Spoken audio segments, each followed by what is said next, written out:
ассалому алайкум бинандагони гиромӣ, нашри навбатии барномаи иттилоъоти ахборро аз телевизиони Тоҷикистон манзури шумо менамоем. Дар студия бо шумо Марҷуна Шарипова. امروز تحت رئاست اساسگذار صلح و وحدت ملی پیشوای ملت پرزیدنت جمهوری تاجیکستان رئیس حکومت مملکت محترم امامعلی رحمان مجلس حکومت جمهوری تاجیکستان برگزار گردید.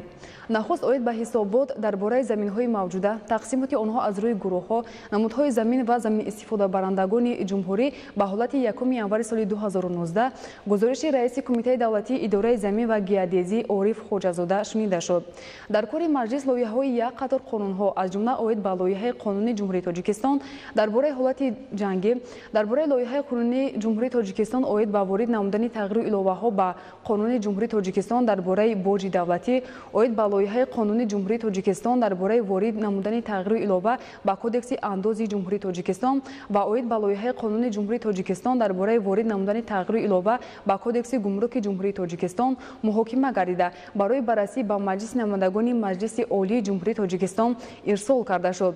درباره نامگویی مال‌های از جانب کارخانه واحد دولتی اوید به استحصال، خرید، ذخیره و فروش محصولات نیاز اولیه در شهر دوشنبه وارد شونده که از سپردن انداز از ارزش علاوه شده آزاد میباشند، رئیس شهر دوشنبه رستم امامعلی و درباره برنامه رشد متالورگی رنگه و سیاه در جمهوری تاجیکستان برای دوره تا سال 2025 وزیر صنعت و تکنولوژی‌های نو زرابیدین فیض‌الله‌زاده گزارش دادند. در مجلس حکومت کشور اینچنین مسائل‌ها درباره برنامه ملی رشد اجتماعی جوانان در جمهوری تاجیکستان برای سالهای 2019-2021 درباره نقشه چاره‌بینی‌ها اوید به عملی نمودن 300 روز اصلاحات جهت دستگیری صاحبکاری و بهتر نمودن فضای سرمایه‌گذاری در جمهوری تاجیکستان درباره تأسیس منطقه آزاد اقتصادی کلاب اوید به وارد نمودن تغییر الهه به قانون جمهوری تاجیکستان درباره مقامات خود اداره کنی شهرک و دهات و درباره تشکیل استراحت تابستانه کودکان و نورسان در سال 2019 محاکمه گردید. پرزیدنت جمهوری تاجیکستان رئیس حکومت مملکت محترم امامعلی رحمان بعد محاکمه مسائل روزنامه کاری مجلس حکومت جمهوری تاجیکستان اعضای حکومت رهبران وزارت و اداره‌ها و شهر و ناحیه‌های مملکت را جهت تامین اجرای سریع‌وقتی دستور سپارش‌ها نشان دهنده‌های پیام پرزیدنت جمهوری تاجیکستان به مجلس عالی آمادگی همه‌جانبه با تجدید نوروز بین‌المللی استقبال سزاوار جشن بزرگ ملی 30 سالگی استقلالیت دولتی جمهوری تاجیکستان وظیفه‌دار نمودند. دستور سپارش‌های دیگر دایر به وسعت کارهای آبادانی و سازندگی، کشت و کار بهاری، نهالشینانی، استفاده سرفکارانه نیروی برق، رساندن کمک‌های مادی به احتیاجمندان در عرفه جشن نوروز و غیره داده شدند. ادامه اخبار. سالهای آخر جهانیان را مسئله گلوبالی تغییریابی اقلیم در کره زمین به تشویش آورده است. تحلیل معلومات موجوده نشان می‌دهد که تغییریابی اقلیم با ویرانشوی حالت کنونی اکوسیستم‌ها، از بین رفتن پدیده‌ها و گوناگونی بیولوژی، افزایش یافتن کسلی‌ها، کاهش یافتن حاصلناکی زراعت کشاورزی و سطح اقتصادی کشورها وابسته می‌باشد. کارشناسان یکی از سبب‌های اساسی تغییریابی اقلیم را به افزایش پرتاب‌های گازهای گلخنی مربوط می‌دانند. معلومات بیشتر در گزارش همکاران ما.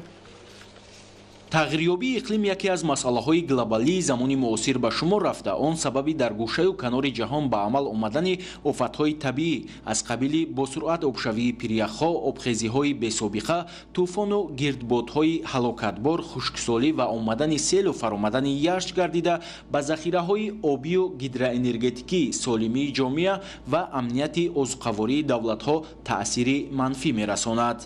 در وقتی کارخانه کلان که با هوای اتمسفر بسیار گازهای گلخنی می‌پرتاید، این با آن آورده می‌رسند که تغییریابی اقلیم با وجود آمده، این باعث خرابشوی ذخیره‌های آبی می‌گردد. تغییریابی اقلیم به طبیعت و وضع اجتماعی و اقتصادی تاجیکستان نیز بی تاثیر نیست. با گفته کارشناسان طی 60 سال اخیر حرارت هوا در مملکت به حساب میانه سالانه به اندازه 1 درجه از روی سلسیه بالا رفته، مقیاس و مقدار حادثه های طبیعی وابسته به آب و هوا رو به افزایش نهاده است. زیرا تاثیر این عامل ها در تاجیکستان آفت های طبیعی در شکل آبخیزی از مجرای دریا برآمدن آب، سیل، فرآمدن ترمه و یخ همساله به اهالی و اقتصاد کشور خسارات جدی می‌رسانند. گذشته از این طی چند ده ساله اخیر در تاجیکستان تقریباً 1000 پریخ خرد و میانه تلف یافته است. آموزشی من بارشات و تغییرات اقلیمی که از مسائل اساسی جمهوری تاجیکستان باشد. سال 2007 هنگام برآمد جناب عالی در کپنهاگن چنین مسئله گذاری کرده بود که تغییرات اقلیم این چیزی واقعی است و ما باید اون رو اعتراف نماییم و تدبیرهای خود رو بینیم. олудагии муҳити зист аз таъсири партофҳои газҳои гулхонаӣ ба саломатии инсонҳо низ таъсири манфӣ расонида боиси зуҳури бемориҳои гуногун ба мисли диққи нафас, сактаи қалб, чашм, касалиҳои пӯст, рӯдаю меъда ва асаб мегардад. аз таъсири газҳои гулхонаӣ тақрибан 20% бемориҳои роҳҳои нафас ва 10% бемориҳои системаи дилу рагҳо пайдо мегарданд. равиши самараноки барқарорсозӣ ва ҳимояи ҷангалҳо барои кам кардани тағйирёбии иқлим ниҳоят муҳим дониста мешавад. яке аз сабабҳои дигаршавӣ ё ин ки гармшавии иқлими кураи замин ин нест шудани ҷангалзорҳо аст. агар бо он шарти ҷангалзорҳо зиёд шаванд, масалан мардум кӯшиш ба хард чунан ки дарахт зиёдтар шинонанд, агар ин боз ба иқтисодиёти сабзи мо хеле фоидаи калон меравад. ёдовар мешавем ки тоҷикистон аз лиҳози партови газҳои гулхонаӣ дар миқёси ҷаҳон ҷойи 135-ро ишғол намуда дар байни кишварҳои осиёи марказӣ дар зинаи охирин қарор дорад, яъне аз ҳама камтар ба атмосфера газҳои гулхонаӣ мепартояд. абдуваҳоби абдусаттор, аҳлиддини карим, ахбор. طبق معلومات علمان و دانشمندان ساحه تندرستی جهان، استفاده اسد زیاد و بیماری تلفنی موبیلی با سلامتی انسان ضرر دارد که این عقیده در سطح جهان معین و تصدیق گردیده است. معلومات بیشتر در گزارش زلفیه رحیم‌زاده. استفاده کردن تلفن‌های موبیلی در جمهوری تاجیکستان از سال 2001 آغاز شده تا امروز دایره استفاده کنی این نمودی تکنولوژی میان اهل جامعه با شکل و تمغه‌های گوناگون خیلی وسیع گردیده است. استفاده تلفن موبیلی که جهتی صرف نمودن وقت و در مهلت کوتاه انجام یافتن کار مساعدت می‌نماید، جهت‌های منفی، ضرر اقتصادی و ضرر به سلامتی به خصوص کودکان و زن‌های حامله دارد. وابسته از درازیشان موج‌های الکترومغناطیسی گوییم که از موج‌های رادیویی سر کرده تا گاما نورها این با نمودی گوییم که درازیشان فرق می‌کنه. چقدر موج‌های الکترومغناطیسی کوتاه باشند تاثیر بیولوژی آنها گوییم بسیارتر می‌شود. اثبات کردن که موج‌های الکترومغناطیسی در سطح حامله‌داری تاثیر منفی دارند. برای کودکان استفاده بسیار وقتی موج‌های تلفن‌های موبیلی گوییم که تاثیر منفی دارد. وقتش رو حساب کردن که چقدر من نه اون رو گفتنی هستم که تماما استفاده بردن لازم نیست، از 21 است. در یک روز استفاده بردن تلفن‌های موبیلی زیاده از 2-3 ساعت تاثیر منفی دارد. این را علمان اثبات کردن. میدان مغناطیسی که تلفن موبیلی با وجود می‌آورد به انکشافیابی حجایره‌ها، مغز سر، شنوایی و تمام ارگانیسم کودک تاثیر منفی کلان می‌رساند. متخصصان ساحه طب استفاده تلفن موبیلی را در بین کودکان قطعاً منع می‌نمایند. باید من و شما کودکان را از این دور کنیم. کودکان نباید با تلفن‌های موبیلی کار کنند. تاثیر منفی دارد. برای آنکه سبزش حجایره‌های کودکان تیز است. البته در زمان معاصر با نظرداشت پیشرفت با سرعت تکنولوژی استفاده نکردن تلفن موبیلی غیر امکان است، ولی معیار استفاده کنی تلفن موبیلی را حتما باید رعایت کرد. در دود تاموکو بیش از 4000 پیوسته‌های ایمکیمیایی موجود است که از این شماره بیش از 40 تاش خطرناک است و باعث بیماری سرطان می‌گردد. دود تاموکو نه تنها به شخص سیگارکش بلکه به سلامتی اطرافیان نیز تاثیر منفی می‌رساند. گزارشی باباکالونا می‌زاده. از مسئله که با پیامدهای ناخوشش جامعه جهانی را به تشویش آورده است، استفاده زیادی محصولات تامباکو از جمله سیگار میباشد. به اندیشه متخصصان استفاده تامباکو شخص را به بیماری‌های گوناگون مبتلا می‌کند. از روی تحلیل‌های متخصصان ساحه طب، اکثر مراجعت کنندگانی که از سلامتی خود شکایت می‌کنند وابسته به زخم دندان، راه‌های نفس، شش و دیگر عضوها در نتیجه تشخیص معلوم می‌گردد که سببگار اساسی آن استفاده برزیاد سیگار و ناس میباشد. به نفرانی که به استعمال تامباکو مشغولند و نسبت خود به اعتنایی ظاهر می‌کنند، علمان ساحه طب چنین توصیه می‌دهند. آدمی که در یک روز از 1 تا 9 سیگار می‌کشد، نسبت آدمی که سیگار نمی‌کشد، توانایی عمر آن 4 از 6 سال کم می شود. آدمی که از 10 تا 19 سیگار می کشد دامنوکی عمر آن 5 سال کم می شود. در دود تاموکو بیش از 4000 پیوستوی کیمیاوی موجود بوده، از آنها بیش از 40 تاش خطرناک است که از جمله به بیماری سرطان آورده می رساند. اینچنین در ترکیب تاموکو صدها هزار زهرها به مانند نیکوتین موجود است. ساختای سیستم عصب میته چخیل میته همون نیکوتین در درون رگ‌های خونگر جمع شده تنگ میشه، خون نمیرود. ساختای سیستم همین خیلی در رگ‌های موشک‌های دل، ساختای دل یعنی انفارکت میاکرد. من رگ‌های پا سخت میشوند، رگ‌ها خون نمیروند دیگه، قاق میشن، بیماری قرصون پیدا میشه.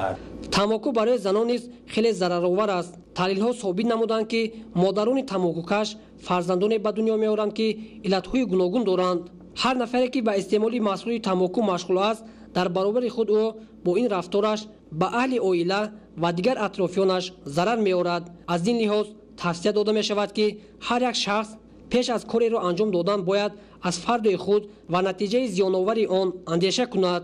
بابکان امینزاده، سعدی عبدالرحمن، اخبار.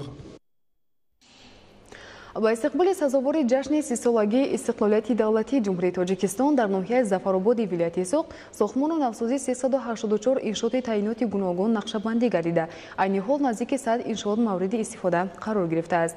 گزارش همکاران ما. ساکنان ناحیه ظفرآباد از норасоии боғчаю кӯдакистон танқисӣ доштанд ва таи солҳо барои фарогирии хурдсолон дар боғчаю кӯдакистон дар навбат меистоданд. барои ҳалли ин мушкилӣ мақомоти иҷроияи ҳокимияти давлатии ноҳия барои истиқболи арзандаи 30 солагии истиқлолияти давлатии кишвар тибқи нақша чорабинӣ бо ҷалби маблағҳои ҳукумати ҷумҳурии тоҷикистон, сармояи мустақим ва саҳми соҳибкорони маҳаллӣ бунёди наздики 10 боғчаю кӯдакистонро таҳризӣ намуданд. инак бо мақсади амалисозии ин нақша дар маркази ноҳия ба сохтмони бинои боғчаи бачагона оғоз бахшида шуд. бино аз 2 ошёна иборат буда бо арзиши 1 миллиону 120 ҳазор сомонӣ ва бо тарзи муосир барои 100 нафар хурдсолон бунёд мегардад ки соҳибкори маҳаллӣ Шаҳло Кинҷаева маблағгузори онро бар уҳда дорад. баъд аз паёми имсолаи пешвои миллат, ман ҳамчун соҳибкори маҳаллӣ тасмим гирифтам ки барои ҷалби бештари кӯдакон ва тарбияи насли наврас таби як боғчаи хусусиро бо тарзу усули замонавӣ бунёд намоям. бо сарфи 5 миллион аз тарафи мақомоти иҷроияи ҳокимияти давлатии вилояти Соғ навсозии боғи марказӣ ки минбаъд хиёбони нишони давлатӣ номида мешавад оғоз ёфта то рӯзҳои таҷлил аз 30 солагии истиқлолияти давлатӣ ба анҷом мерасад.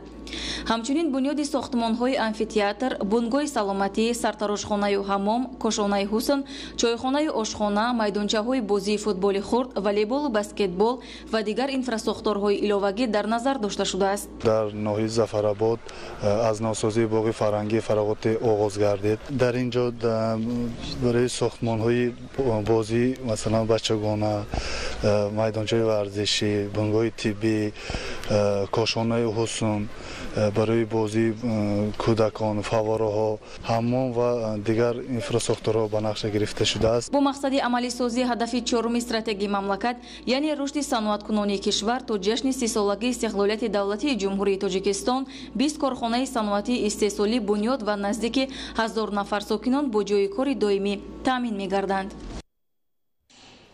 با مقصد شناس نمودن خوانندگان مؤسسه‌های تحصیلات میانه عمومی مملکت با نظام امتحان‌های مرکزیونده داخلشوی از جانب مسئولین مرکز ملی تحصیل نزد پرزیدنت جمهوری تاجیکستان در مؤسسه‌های تحصیلات میانه عمومی واخوری‌های سودمند دایر می‌نمایند. گزارش همکاران ما. رشد علم و معارف یکی از سمت‌های اساسی بوده.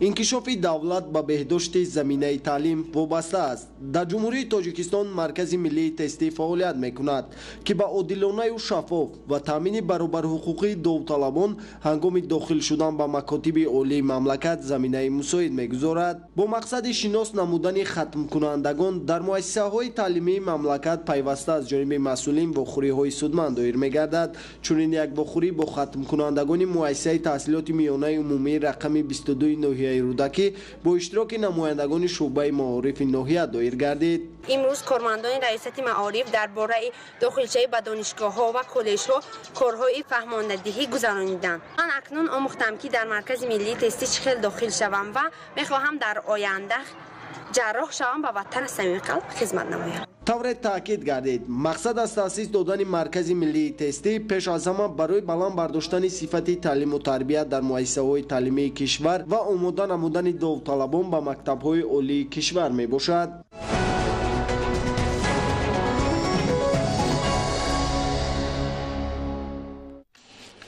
бинандагони гиромӣ, нашри навбатии барномаи иттилоъоти ахбор хотима меёбад. Хайр, саломат бошед.